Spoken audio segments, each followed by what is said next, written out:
नमस्कार दोस्तों, आप सभी का मेरे YouTube चैनल में हार्दिक स्वागत है। दोस्तों, मैंने अपने YouTube चैनल का नाम बदल कर रियल ज्ञान विद आरकेजी कर दिया है। तो आप कंफ्यूज नहीं होना है आपको। आज के इस लेक्चर में हम नाटक के स्वरूप के बारे में बात करेंगे।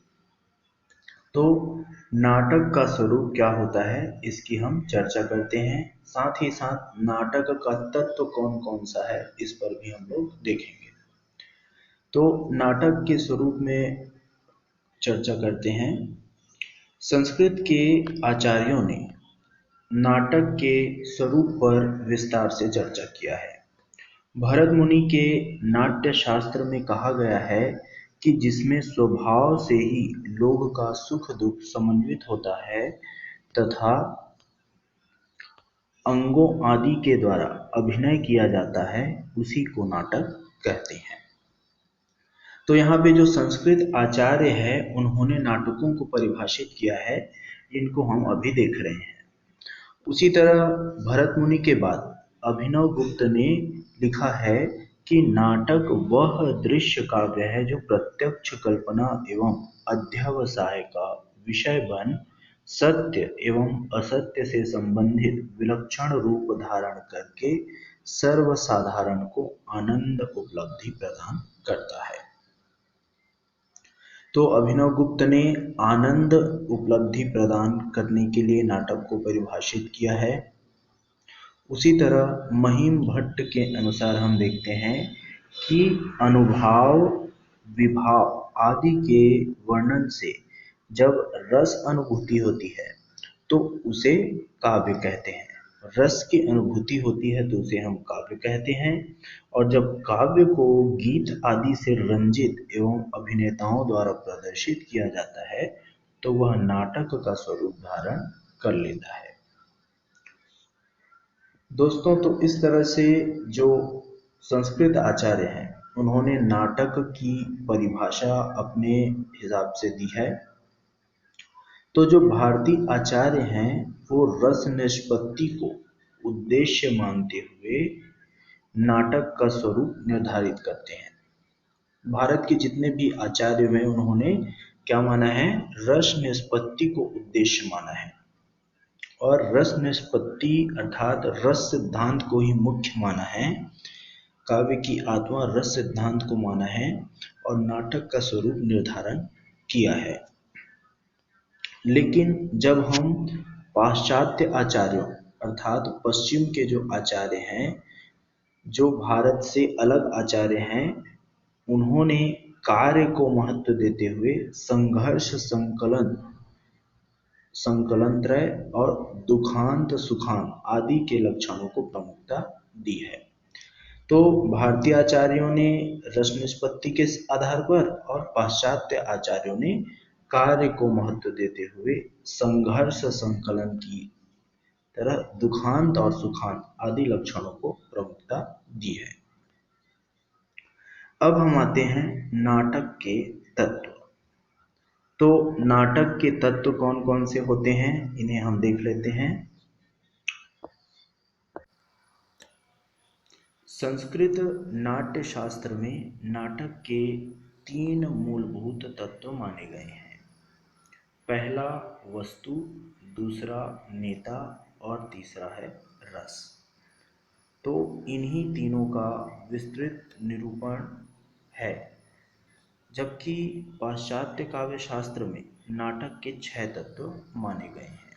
संस्कृत नाट्य शास्त्र में नाटक के 3 मूलभूत तत्व माने गए हैं, वस्तु, नेता और रस। जबकि पाश्चात्य काव्य शास्त्र में नाटक के कितने तत्व माने गए हैं? 6। और आज जो पाश्चात्य काव्य शास्त्र हैं, उन्हीं के इन 6 तत्व के आधार पर हिंदी नाट्य कला के प्रमुख तत्वों के रूप में इसको ग्रहण किया गया है और इन्हीं 6 तत्वों के आधार पर नाटक की समीक्षा की जाती है। दोस्तों, नाटक में वर्तमान संदर्भ में उद्देश्य के बाद रंगमंचनीयता भी जुड़ गई है। तो जैसे जैसे हम पढ़ेंगे वैसे वैसे इनसे अवगत होते जाएंगे। तो नाटक के प्रमुख 6 तत्वों में हम देखते हैं, पहला है कथा वस्तु, दूसरा है पात्र या चरित्र चित्रण, तीसरा है कथोपकथन या संवाद, चौथा है देश काल या वातावरण, और पांचवा है भाषा शैली, और आखिरी छठवा है उद्देश्य। तो सभी का हम अलग अलग इसमें अध्ययन करेंगे, देखते हैं कि क्या क्या इसकी विशेषता है। पहला नाटक के तत्व में आते हैं वस्तु अथवा कथा वस्तु। तो नाटक की जो मूल कथा को ही हम क्या कहते हैं, वस्तु, कथानक या कथा वस्तु। तो नाटक के मूल तत्व अर्थात जो मूल कथा रहती है, उसमें जो कहानी रहती है, उसको हम वस्तु, कथानक या कथा वस्तु आदि के नाम से पुकारते हैं। कथा वस्तु दो प्रकार की होती है। कथा वस्तु कितने प्रकार की होती है? दो प्रकार की। पहला है आधिकारिक।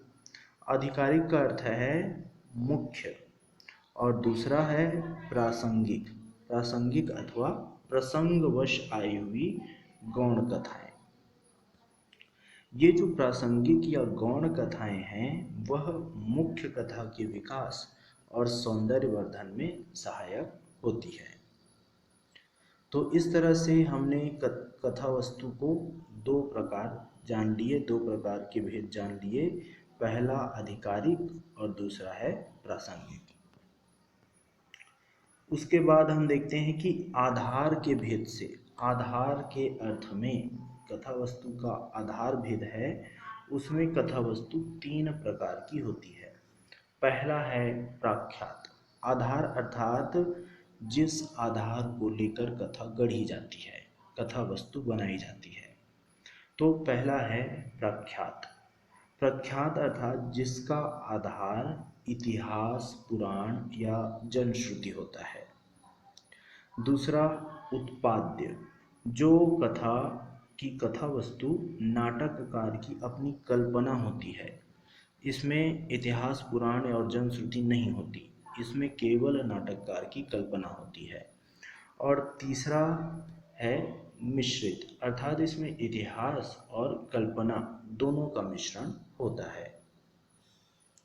तो इस तरह से कथा वस्तु लेने के आधार के, कथा वस्तु बनाने के आधार पर हम तीन भेद करते हैं। पहला प्रख्यात, दूसरा उत्पाद्य और तीसरा है मिश्रित। उसके बाद हम आते हैं कि नाटक है, उनको कथा वस्तु में कार्य व्यापार की दृष्टि से, कथा वस्तु में कार्य व्यापार की दृष्टि से 5 अवस्थाएं मानी गई हैं। कार्य व्यापार का अर्थ है, अर्थात जैसे जैसे कथा चलती जाती है तो उनकी जो उनकी जो कथा है वो आगे कैसे बढ़ती जाती है, इसको कार्य व्यापार हम कहते हैं। तो कार्य व्यापार के आधार पर कथा वस्तु के कार्य व्यापार के अर्थात घटना घटित होती है, इसके आधार पर इनकी कितनी अवस्थाएं मानी गई है? 5। पहला है आरंभ, दूसरा है विकास, तीसरा चरम सीमा, चौथा उतार और पांचवा है अंत या समाप्ति। प्राचीन भारतीय आचार्यों का वर्गीकरण भी इसी प्रकार का है, केवल इसमें नाम का भेद दिखाई देता है, जो इसी क्रम में इसी प्रकार है। तो प्राचीन जो आचार्य हैं वो भी 5 प्रकार के मानते हैं, लेकिन नाम में बस अंतर है। जैसे पहला है आरंभ, दूसरा है प्रयत्न, तीसरा है प्रत्याशा, चौथा है नियताप्ति और पांचवा है फल या फलागम। तो ये जो कथानक की 5 अवस्थाएं हैं वह महत्वपूर्ण है। पाश्चात्य नाटक में संघर्ष को महत्व प्राप्त है, जबकि भारतीय नाटक में नेता और उसके आदर्श को, अर्थात जो नेतृत्व करता होता है, जो नेता होता है, अभिनेता होता है, उसके आदर्श को भारतीय नाटक में ज़्यादा महत्व दिया जाता है। जबकि पाश्चात्य नाटक में जो नेता होता है या पात्र होता है उसके संघर्ष को महत्व दिया जाता है। भारतीय नाटकों में संघर्ष देखा जा सकता है, किंतु उसकी स्थिति सीधी और स्पष्ट होती है। तो इसमें जो संघर्ष दिखाई देता है वो पाश्चात्य नाटकों जैसी नहीं होती। दूसरा है पात्र और चरित्र चित्रण। यह नाटक का दूसरा तत्व है। तो पात्र और चरित्र चित्रण के बारे में पढ़ते हैं। संपूर्ण नाटक पात्र और उसकी गतिविधियों पर ही आधारित होता है। पात्र ही कथानक को आगे बढ़ाता हुआ अंत की ओर ले जाता है और वही कथा का संवाहक भी होता है। सही बात है कि जो पात्र होता है उसी पर ही पूरा जो कथानक है वह केंद्रित होता है। पाश्चात्य नाट्य कला को देखें तो भारतीय नाट्य कला की भांति नायक का कोई सुनिश्चित स्वरूप नहीं है। वह साधारण और असाधारण किसी भी स्थिति का हो सकता है।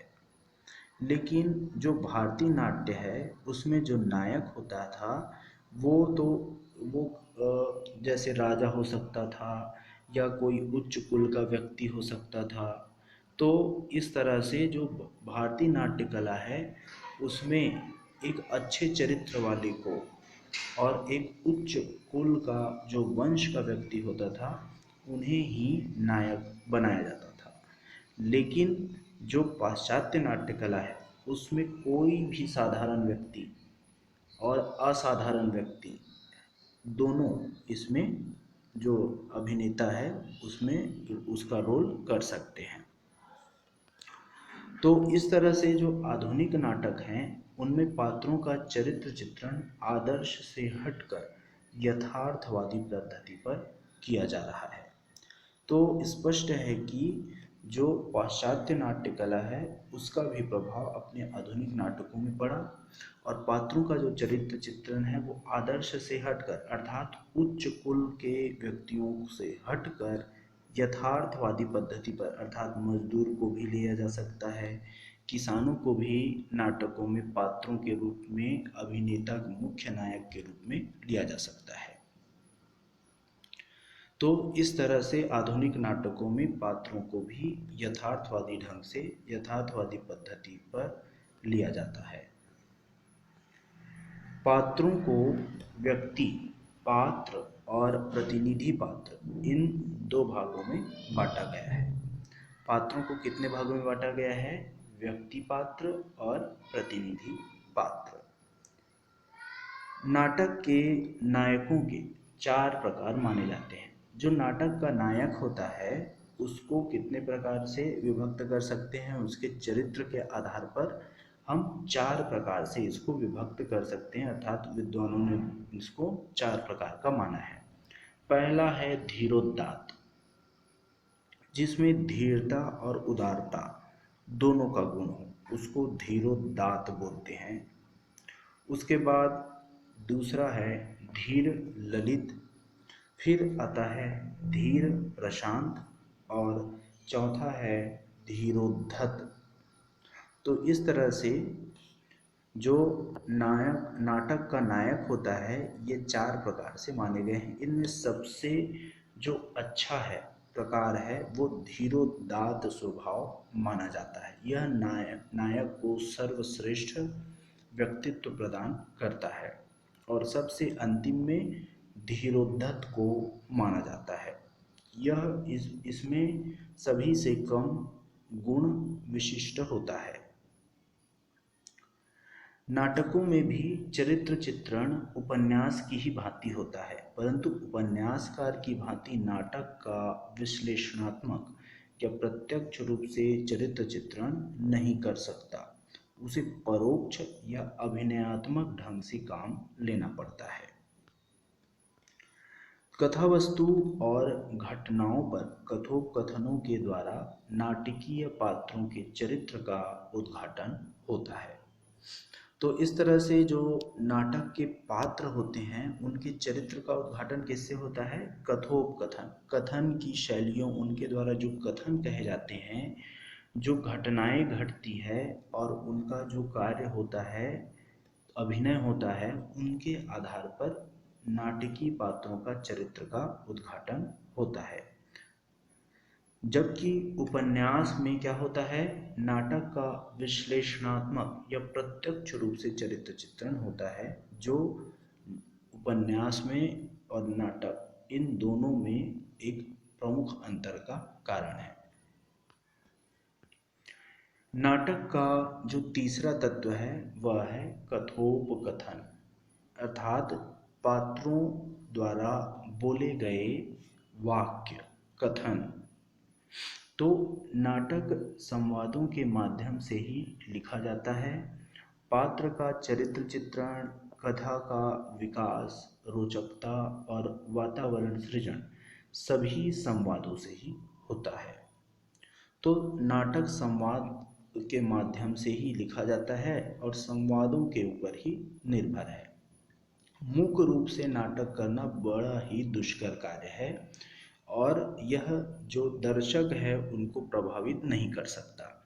संवाद में जो अभिनय करता है वह जिस प्रकार प्रभावित कर सकता है वह मूक नाटक में नहीं कर सकता। इसलिए कथोपकथन बहुत ही महत्वपूर्ण है। संवाद अन्य विधाओं की अपेक्षा नाटक का अधिक प्राण तत्व होता है। संवाद की प्रसंग परिस्थिति पात्र के अनुरूप होना चाहिए और जो पात्र के अनुरूप होता है वही क्या है, इसका मूल तत्व है। अर्थात संवाद की प्रसंग परिस्थिति पात्रानुरूपता उसका मूल तत्व है। संवाद जिसके सार्थक, संक्षिप्त, वक्र और अंतः शक्ति संपन्न होते हैं, नाटक उतना ही सफल होता है। तो यहाँ जो सफल नाटक है उसमें संवाद का क्या क्या पाया जाता है, सार्थक संवाद, संक्षिप्त संवाद, वक्र संवाद और अंतः शक्ति से संपन्न संवाद। इन जो संवाद होते हैं, ये जो संवाद एक नाटक को सफलता की सीढ़ी पर ले जाते हैं। नाटक में संवादों की भाषा सरल, सहज और प्रभावपूर्ण होनी चाहिए, तभी कोई जो दर्शक है वह उसको देखकर समझ पाएगा। अगर भाषा कठिन होगी तो निश्चित बात है, सरल बात है कि सरलता से उसको समझ में नहीं आएगा और वह नाटक उसके लिए समझने में क्लिष्ट हो जाएगी। चौथा नाटक का विशेषता है देश काल वातावरण अथवा संकलन त्रय। तो नाटक में देश काल का निर्वाह आवश्यक है। युगीन संदर्भों की को रोपाई करने के लिए नाटक में देश काल के अनुरूप ही पात्र की वेशभूषा, परिस्थितियों, आचार विचार आदि होने चाहिए। इसके सफल निर्वाह से पात्र सजीव प्रतीत होते हैं। कहने का अर्थ यह है कि हम जिस काल और देश काल को, अर्थात वहाँ की स्थिति क्या थी, उस समय की परिस्थिति क्या थी, सामाजिक स्थिति क्या थी, आर्थिक स्थिति क्या थी और राजनीतिक स्थिति क्या थी, वहाँ के लोगों का आचार क्या था, विचार क्या था, है ना। तो ये सभी का सफल निर्वाह देश काल और वातावरण के द्वारा बताया जाता है। तो देश काल और वातावरण जैसे ग्रामीण वातावरण है, और तो ग्रामीण वातावरण में जो पात्र का नाम होगा वह ग्रामीण की तरह होगा, न कि शहरी। ग्रामीण पात्र है तो उसका नाम होरी रख दिया, शहरी पात्र है तो उसका नाम महेश रख दिया या सुरेश रख दिया। अब जो गांव का पात्र है उसका नाम हम शहर के पात्र के संदर्भ में नहीं रख सकते। तो इस तरह जो पात्रों का नाम है, पात्रों की वेशभूषा है, उनकी परिस्थिति हो गई, जैसे आर्थिक स्थिति, उनके जो आचार व्यवहार हैं, उनकी जो सोचने की क्षमता है, ये सभी चीज देश काल वातावरण के अनुसार ही बनाई जाती है और जो वहाँ की समाज, राजनीति और परिस्थितियों का अंकन भी करता है। तो देश काल और वातावरण में इन सभी स्थितियों का अंकन होना चाहिए। एक सफल नाटककार दृश्य विधान, मंच व्यवस्था, वेशभूषा और अभिनय आदि के द्वारा सभी वातावरण की सृष्टि कर लेता है। प्राचीन ग्रीक आचार्यों ने देश तथा काल की समस्या पर विचार कर संकलन त्रय का विधान किया है। तो जो प्राचीन आचार्य, जो ग्रीक आचार्य हैं, देश काल और वातावरण को क्या कहते हैं? संकलन त्रय कहते हैं। और इसके अनुसार स्थल, कार्य तथा काल की एकता पर विशेष ध्यान देना पड़ता है। तो संकलन त्रय अर्थात देश काल और वातावरण में हम क्या देखते हैं? स्थल, कार्य और काल, इन तीनों को देखा जाता है।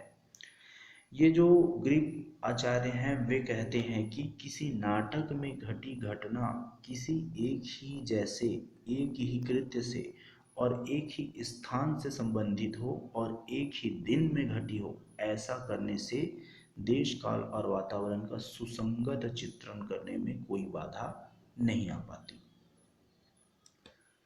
तो इस तरह से हमने देश काल और वातावरण को देखा। इसके बाद हम नाटक का पांचवा तत्व में आते हैं, वह है भाषा शैली। तो जैसा कि हम जानते हैं कि नाटक एक दृश्य काव्य है। नाटक को हम देखकर और सुनकर समझते हैं।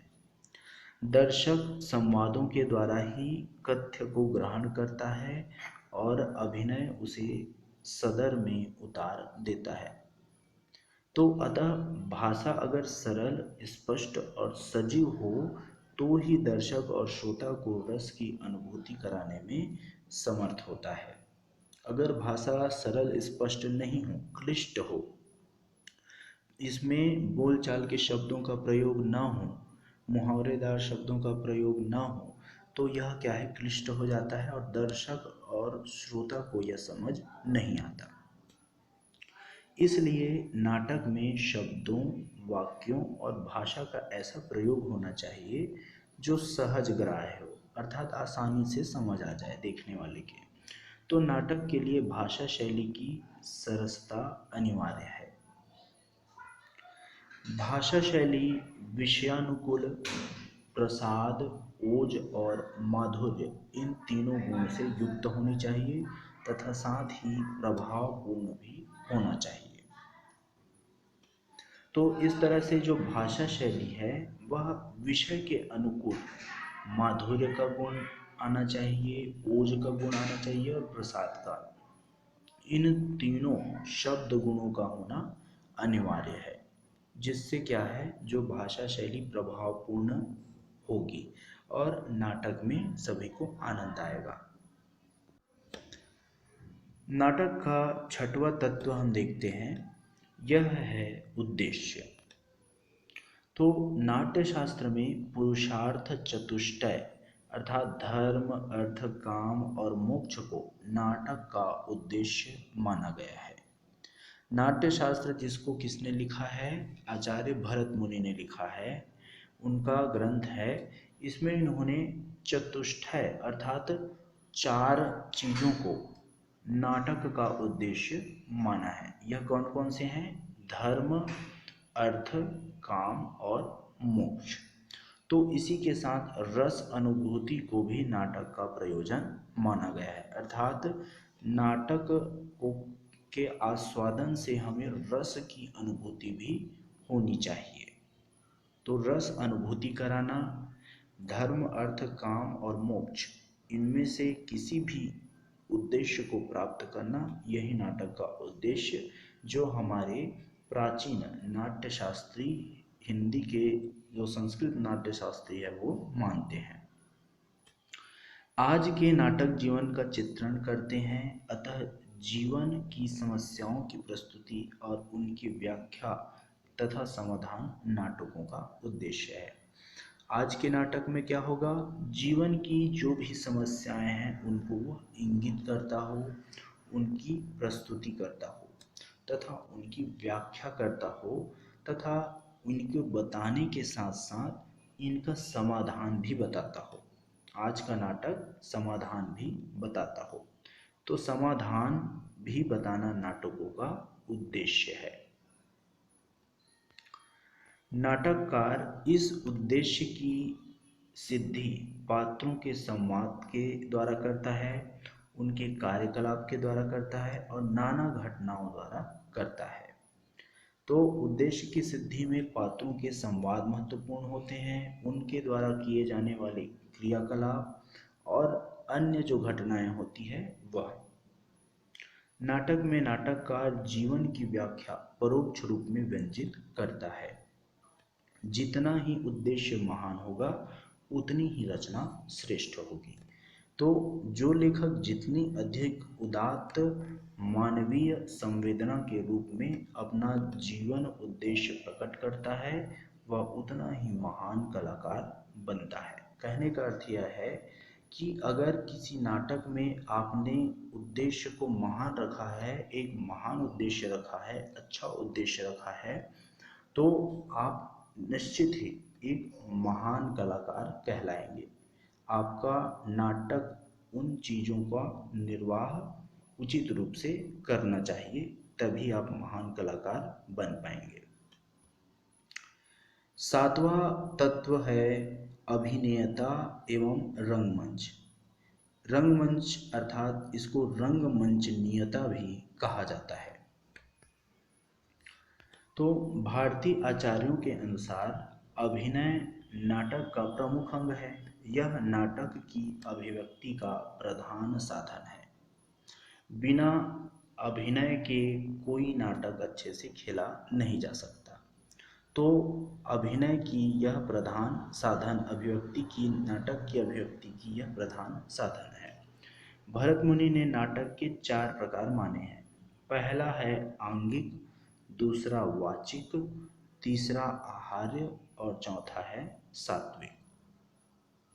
तो अभिनेता की दृष्टि से इन्होंने नाटक के 4 प्रकार माने हैं: आंगिक, वाचिक, आहार्य और सात्विक।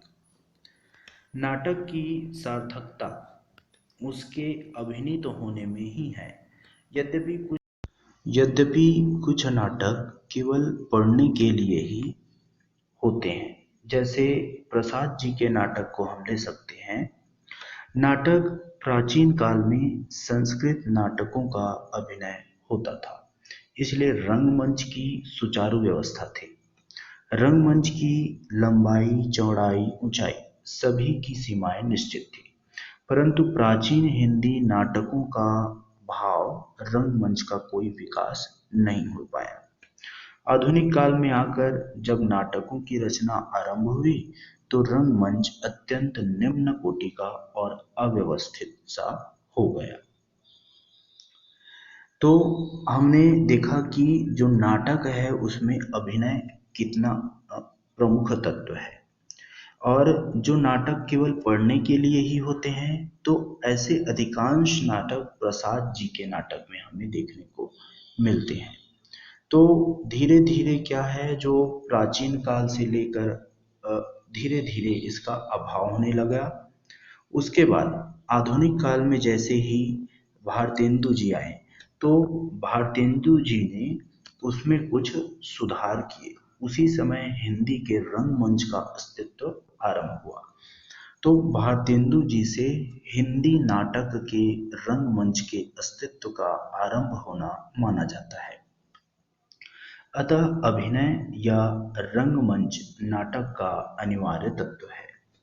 नाटक की सफलता की महत्वपूर्ण कसौटी है रंगमंच, और रंगमंच पर अभिनय के द्वारा ही प्रस्तुत होने पर ही नाटक की सार्थकता सिद्ध होती है। तो अतः जो नाटक है वह अभिनय योग्य होना चाहिए, तभी हम नाटक की सार्थकता सिद्ध कर पाएंगे, तभी वह नाटक सार्थक हो पाएगा। तो दोस्तों, आज हमने नाटक के प्रमुख तत्वों को विस्तार से जाना। आशा है आपको हिंदी नाटक का स्वरूप और उसके जो प्रमुख तत्व हैं ये सभी आपको समझ में आ गए होंगे। तो ऐसे ही और अन्य वीडियो को पढ़ने के लिए, सुनने के लिए, देखने के लिए आप मेरे YouTube चैनल को लाइक करें, शेयर करें, और अगर आपको यह वीडियो अच्छा लगता है तो आप कमेंट भी करें। आपको जिस विषय में वीडियो चाहिए हिंदी साहित्य के विषय में, मैं वह वीडियो आपके समक्ष प्रस्तुत करने का प्रयास करूंगा। तो इसी के साथ मैं आपसे अलविदा लेना चाहूँगा। तो धन्यवाद।